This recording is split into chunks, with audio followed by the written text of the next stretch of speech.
Hello everyone, आप सभी कैसे हो। यूवी शिक्षा आपके लिए लेकर के आया है फ्री ऑफ कॉस्ट शिक्षा। इसमें क्या है, मैं विशाखा तिवारी आपको जो क्लास नाइन्थ का matter in our surrounding chapter है उसमें आपको बहुत ज़्यादा पढ़ा चुकी हूँ। स्टेट्स ऑफ मैटर तक मैंने कंप्लीट करा दिया था।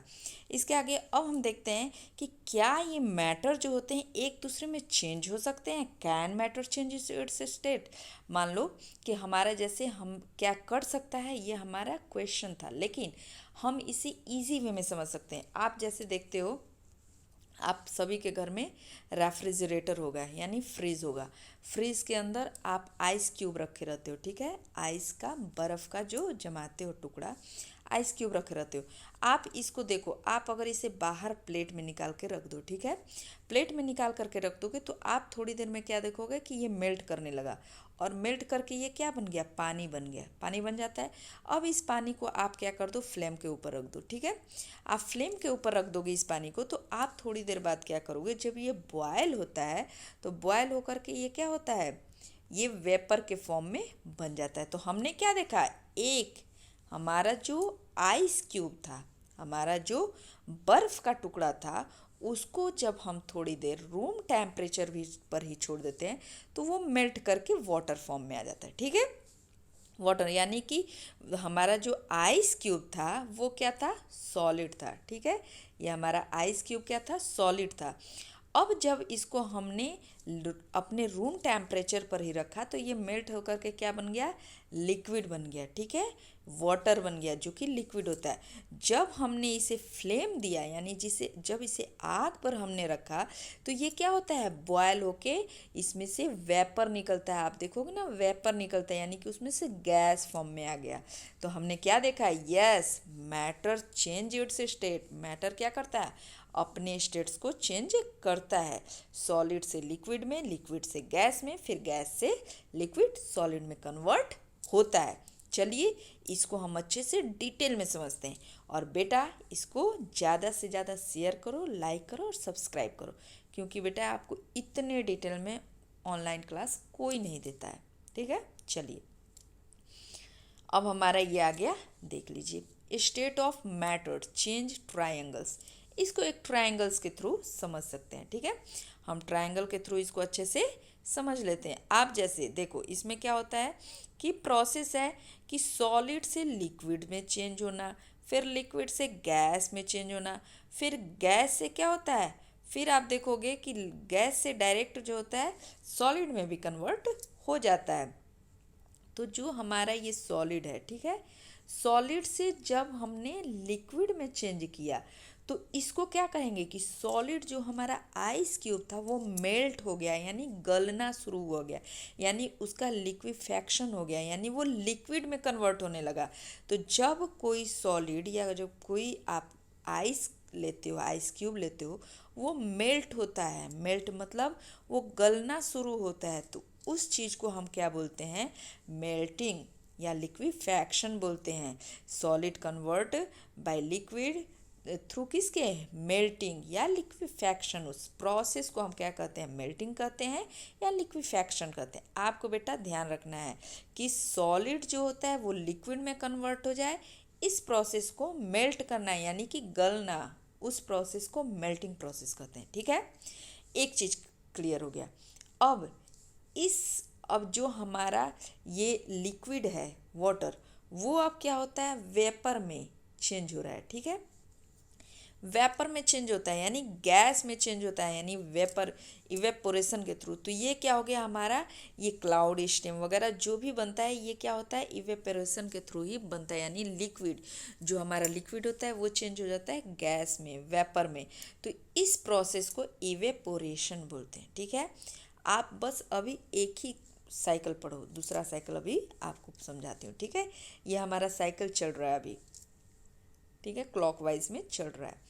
अब हम देखते हैं कि हमारा जो गैस होता है, गैस क्या होता है, गैस से डायरेक्ट सॉलिड बन सकता है, सॉलिड से डायरेक्ट गैस बन सकता है, ठीक है। तो इस प्रोसेस को सब्लिमेशन प्रोसेस, जब हमारा सॉलिड डायरेक्ट कन्वर्ट हो जाए गैस में बिना लिक्विड में चेंज हुए, तो इस प्रोसेस को सब्लिमेशन प्रोसेस कहते हैं। ठीक है। तो हमने क्या देखा कि हमारा जो वाटर है वो एग्जिस्ट करता है 3 फॉर्म में, ठीक है, सॉलिड, लिक्विड और गैस में। ओके, इतना आपको क्लियर हो गया कि किसको मेल्टिंग, किसको एवेपोरेशन, किसको सब्लिमेशन प्रोसेस कहते हैं, ठीक है। अब हम देखते हैं कि ये आखिर चेंजेज होते क्यों हैं, ये चेंजेज क्यों होते हैं। जैसे मान लो हमारा जो आइस क्यूब था वो क्यों मेल्ट हुआ, रीज़न क्या था, तो ये due to effect of change of temperature change होने की वजह से हमारा जो फ्रिज में टेम्परेचर था वो काफ़ी कम था, और जब हमने उसे रूम टेम्परेचर यानी फ्रिज से बाहर रखा तो हमारा टेम्परेचर क्या हो गया, बढ़ गया। तो टेम्परेचर बढ़ा तो काइनेटिक एनर्जी भी बढ़ी। काइनेटिक एनर्जी क्या होता है, पार्टिकल्स के उसमें जो आप, तो हमने इसमें मैटर में पढ़ लिया कि everything is made from particles या फॉर्म फ्रॉम पार्टिकल्स से ही सारी चीज़ें बनी हैं, ठीक है, हमने पढ़ा था। तो उस पार्टिकल्स की जैसे ही हम टेम्परेचर बढ़ाते हैं तो उसकी काइनेटिक एनर्जी यानी कि उसमें स्पीड बढ़ जाती है, उसकी काइनेटिक एनर्जी यानी उसकी गतिज ऊर्जा, उसको गति करने की, उसको मूवमेंट करने की उसकी जो एनर्जी होती है वो बढ़ जाती है। जैसे आप क्या करो कि आपको मान लो कि आप बच्चे हो छोटे से, छोटे बच्चों को आप थोड़ा सा लालच दे दो कि बाबू यहाँ से आप वहाँ तक दौड़ करके जाओ, तो वो क्या करेगा, आपको एक चॉकलेट मिलेगा। तो उस चॉकलेट यहाँ एनर्जी के फॉर्म में उसे क्या मिला, एक चॉकलेट मिला। तो ये जो चॉकलेट उसे मिला वो उसकी एनर्जी का काम क्या कर रहा है, अब वो क्या करेगा, बच्चा दौड़ करके जाएगा। वैसे ही क्या होता है, टेम्परेचर जैसे ही हम बढ़ाते हैं तो हम उस पार्टिकल्स की काइनेटिक एनर्जी बढ़ जाती है। काइनेटिक एनर्जी के बढ़ने के कारण ही पार्टिकल्स क्या होते हैं, वाइब्रेट करते हैं ग्रेट स्पीड के साथ, और जब वाइब्रेट करते हैं तो एनर्जी सप्लाइड बाय हीट। अब उसमें क्या होता है, force of attraction between the particles, उनके बीच फोर्स ऑफ अट्रैक्शन जो था उसमें कम होने लगा, और particles leave their fix position. जैसे सॉलिड में क्या होता है कि फोर्स ऑफ अट्रैक्शन इतना ज़्यादा होता है कि वो एक दूसरे को अच्छे से पकड़े हुए रहते हैं, लेकिन जैसे ही हमने टेम्परेचर बढ़ाया तो उसकी काइनेटिक एनर्जी बढ़ी, उसमें ग्रेट स्पीड भी उसका ज़्यादा बढ़ गया। तो उसमें क्या होगा, वाइब्रेशन स्टार्ट होगा, और वाइब्रेट मतलब टकराना शुरू होगा। टकराते टकराते वो क्या होंगे, उनके फोर्स ऑफ अट्रैक्शन थोड़ा कम होंगे, और वो अपना पोजीशन को छोड़ करके क्या कर देंगे, मूवमेंट करना शुरू कर देंगे, यानी कि मूविंग मोर फ्रीली, वो मतलब फ्री मूवमेंट करना शुरू कर देंगे। और एक स्टेज ऐसा आएगा कि हमारा जो सॉलिड होता है वो कन्वर्टेड इनटू लिक्विड। तो अब हमें जब डिफिनीशन आ जाए एक मार्क्स में लिखने के लिए कि व्हाट इज़ मेल्टिंग पॉइंट, तो आप लिखोगे कि वह मिनिमम टेम्परेचर यानी कि जो कम से कम टेम्परेचर होता है, जिस कम से कम मिनिमम टेम्परेचर पर हमारा सॉलिड जो होता है वो लिक्विड में कन्वर्ट हो जाता है एटमॉस्फेरिक प्रेशर पर, तो उसे ही हम क्या बोलते हैं, मेल्टिंग पॉइंट बोलते हैं। तो अब इसे हम लिखेंगे कैसे, तो द मिनिमम टेम्परेचर, आप बोलिए the minimum temperature at which a solid melts to become a liquid at the atmospheric pressure is called its melting point. इसे ही हम क्या बोलते हैं, मेल्टिंग पॉइंट बोलते हैं, ठीक है। अब हमने क्या देखा था, हमने वहाँ पे मेल्टिंग पॉइंट देख लिया था। इस जो प्रोसेस होता है कि चेंज होता है सॉलिड स्टेट से लिक्विड स्टेट में, उसको हम लोग फ्यूज़न बोलते हैं कि क्या हो गया, fusion, solid converted into liquid, तो इसे हम फ्यूज़न भी बोल सकते हैं।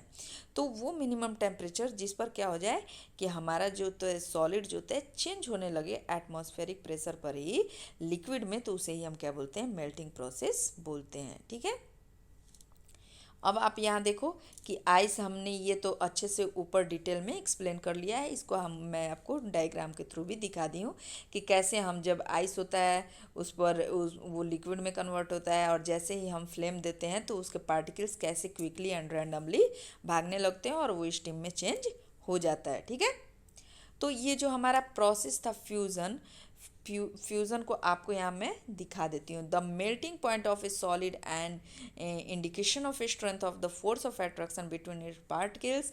जो मेल्टिंग पॉइंट होता है इसका 273.15 केल्विन होता है। The process of melting, that is, ये प्रोसेस जो होता है मेल्टिंग का, हम उसे क्या बोलते हैं, solid change into liquid is known as fusion, ठीक है। इस प्रोसेस को आप समझ लेना कि इसे हम फ्यूज़न बोलते हैं। अब यहाँ पे स्ट्रक्चर के थ्रू भी देख लो, ये हमारा क्या है, आइस रखा हुआ है, ये मेल्ट करके लिक्विड में चेंज हो गया, ठीक है। आइस को आप कैसे भी कहीं भी रखोगे तो वो क्या होता है, मेल्ट होकर लिक्विड में चेंज होता है। अब इस लिक्विड को अगर हम फिर से सॉलिड में बनाएं तो इस प्रोसेस को बोलते हैं सॉलिडिफिकेशन। ये इजी है, मेल्टिंग बोलते हैं जब सॉलिड कन्वर्टेड इनटू लिक्विड, और जब लिक्विड क्या होता है सॉलिड में जाता है तो उस प्रोसेस को सॉलिडिफिकेशन कहते हैं। इसमें क्या होता है, हीट ऑफ सॉलिडिफिकेशन क्या होता है, इसमें हीट रिलीज होता है, और जो होता है हम मेल्टिंग कैसे करते हैं, इसमें हीट को हम क्या कर रहे हैं, कंज्यूम कर रहे हैं। जब हीट उसमें जा रहा है इसमें तब तो वो लिक्विड में चेंज हो रहा है, ठीक है। तो अब इसमें चीज़ आता है कि एक आता है लेटेंट हीट ऑफ फ्यूज़न। ये सब छोटे छोटे टर्म्स बेटा जो कि आपको पता होना चाहिए। लेटेंट मतलब क्या होता है, हिडन। हिडन मतलब क्या होता है, कोई चीज़ छिपा हुआ, ठीक है, जो कि दिख ना रहा हो, छिपा हुआ हो। तो लेटेंट हीट ऑफ फ्यूज़न क्या होता है, जब क्या होता है कि the amount of heat energy that is required to change 1 kg of a solid into liquid at atmospheric pressure at its melting point is known as latent heat of fusion। जिस हमें अमाउंट हीट एनर्जी के amount की, यानी कि जो हम energy heat energy, heat भी क्या है, एक एनर्जी है ना, जो हम जितना अमाउंट देते हैं रिक्वायर्ड होता है कि 1 kg सॉलिड को लिक्विड में कन्वर्ट कर दे, उसके एटमॉस्फेरिक प्रेशर पर उसकी जो मेल्टिंग पॉइंट हो रही है उसी को हम क्या बोलते हैं, लेटेंट हीट ऑफ फ्यूज़न बोलते हैं, ठीक है। ये आपको क्लियर हो गया है। अब आपको देखिए मैं यहाँ पे हीट ऑफ वेपोराइजेशन आपको दिखा रही हूँ कि कैसे वेपोराइजेशन होता है। जब आप बॉयल करते हो कोई चीज़ तो ये वेपर फॉर्म में, यहाँ पे वेपर फॉर्म में निकलता है, ठीक है, वेपर फॉर्म में निकलता है जब हम कोई चीज़, तो ये क्या होता है, गैस में चेंज हो जाता है, ठीक है। अब हम होता है लेटेंट हीट ऑफ फ्यूज़न। इसको बेटा, इसको मैंने आपको पहले ही बता दिया है, ये 2 बार मिस प्रिंट हो गया कि 2 बार एक ही चीज़ आ गया, ठीक है, सॉरी इसके लिए। अब हम मैं देखिए आपको एक ये जो डायग्राम है इसके थ्रू अच्छे से समझा देती हूँ कि जब हम हीट सप्लाई करते हैं, देखिए जब हम हीट सप्लाई कर रहे हैं, ठीक है, तो इसमें क्या हो रहा है कि जब हम हीट सप्लाई कर रहे हैं तो ये हमने हीट दिया, ठीक है, ये आई से हमने हीट बढ़ाया, तो ये क्या होगा, एक ऐसा टाइम आएगा जहाँ पे टेम्परेचर नहीं बढ़ेगा, ये टेम्परेचर बढ़ नहीं रहा है, ठीक है, यहाँ पे टेम्परेचर कांस्टेंट है, और इसी कांस्टेंट टेम्परेचर पर क्या होता है कि हमारा जो सॉलिड होता है वो चेंज हो जाता है लिक्विड में। ये जो होता है ये टेम्परेचर कांस्टेंट होता है, यहाँ पे टेम्परेचर बढ़ता नहीं है। इसी टेम्परेचर को लेटेंट हीट ऑफ फ्यूज़न कहते हैं। लेटेंट क्यों बोल रहे हैं, क्योंकि ये छिपा हुआ है, यहाँ पे कोई भी टेम्परेचर बढ़ा नहीं है। उसके बाद आता है एक लेटेंट हीट ऑफ वेपोराइजेशन। जो हमारा लिक्विड होता है उसको जब और ज़्यादा हम टेम्परेचर दिए तो वो क्या हो गया, वेपर फॉर्म में चेंज हो गया। ये कैसे हुआ, तो इस समय क्या होता है कि यहाँ पे ये वाला टेम्परेचर कांस्टेंट हो गया, और हमारा एक ऐसा टाइम आता है कि हमारा जो लिक्विड होता है वो गैस में चेंज हो जाता है, लेकिन टेम्परेचर इस समय क्या होता है, कांस्टेंट होता है, ये टेम्परेचर हमें दिखता नहीं है, तो इसीलिए हम इसे लेटेंट हीट ऑफ वेपोराइजेशन बोलते हैं, ठीक है।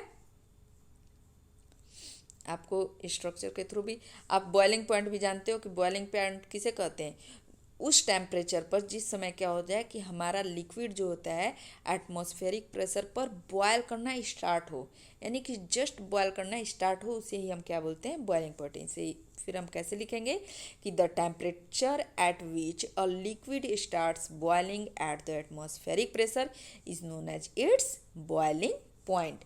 इसको बेटा हम ऐसे, बॉइलिंग पॉइंट हमारा क्या होता है, आप देखोगे कि इसका ये जो दिया हुआ है मैंने लिख दिया अच्छे से, हमारा जो होता है ये डिग्री सेल्सियस में होता है, उसमें जब 100 ऐड करते हैं तो केल्विन में चेंज हो जाता है।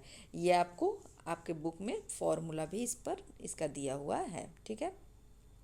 हमने लेटेंट हीट ऑफ वेपोराइजेशन बहुत अच्छे से देख लिया कि वेपोराइजेशन क्या होता है कि हीट कंज्यूम्ड होता है और डिस्चार्ज व्हेन मैटर डिसइंटीग्रेटेड, यानी changing state from fluid to gas, यानी लिक्विड से जब गैस में चेंज होता है जिस कांस्टेंट टेम्परेचर पर, उसे ही हम क्या बोलते हैं, लैटेंट हीट ऑफ वेपोराइजेशन बोलते हैं। इसका जब आपको डेफिनेशन चाहिए तो ये यहाँ से आपको डेफिनेशन हो जाएगा कि the heat of vaporisation is characterised as the measure of heat expected to transform 1 gram of fluid into a fume without a change in temperature, without change in temperature.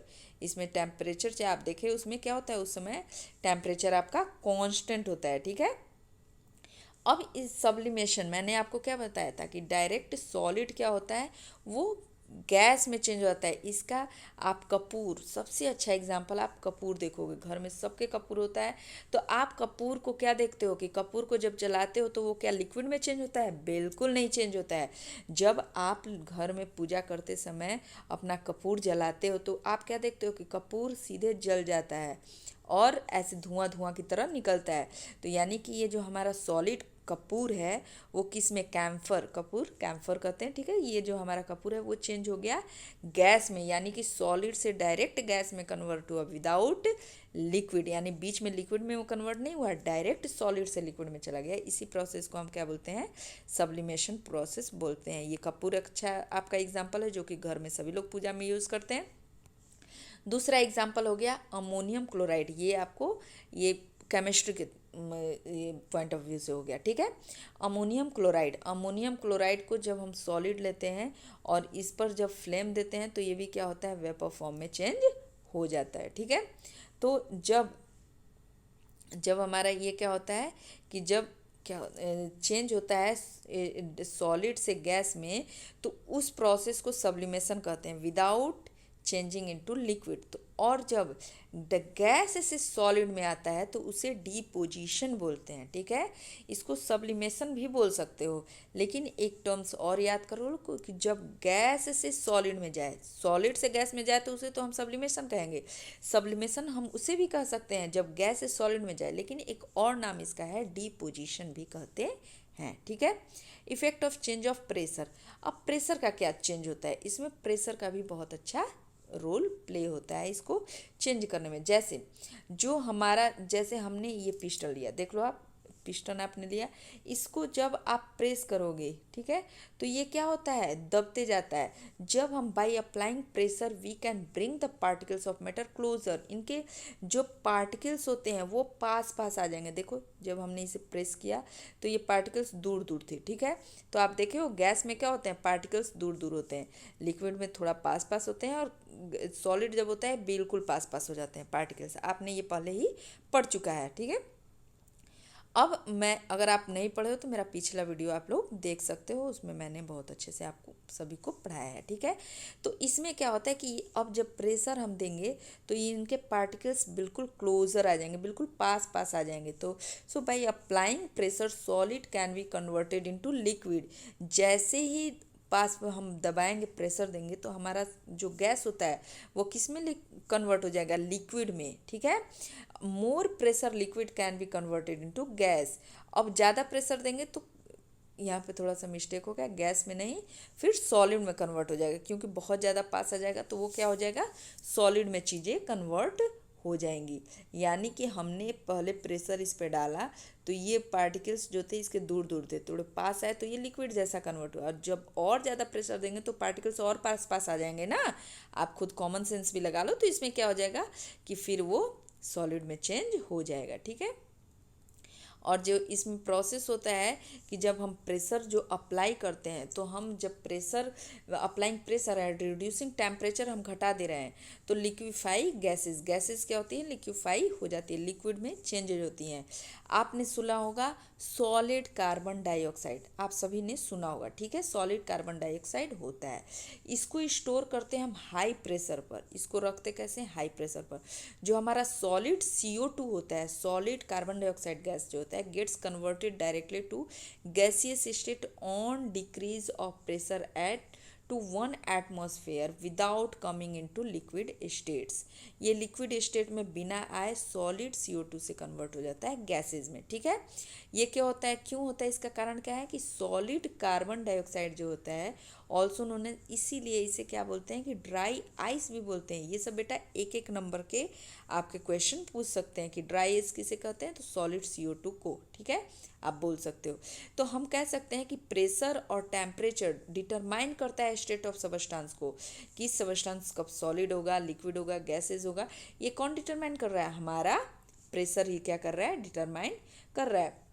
अब इसकी बेटा कॉजेज़ क्या हैं, ये थोड़ा बड़ा हो जाएगा, लेंदी हो जाएगा वीडियो, इसलिए मैं आपको अगले वीडियो में इसको बता दूंगी कि ये क्यों हो रहा है, इसका रीज़न क्या है, ये किस कारण सॉलिड से लिक्विड, लिक्विड से गैस, जब हम टेम्परेचर बढ़ा रहे हैं, प्रेशर को बढ़ा रहे हैं, घटा रहे हैं, तो ये चेंज हो रहा है। इसको हम अगले वीडियो में अच्छे से पढ़ेंगे। Okay, thank you.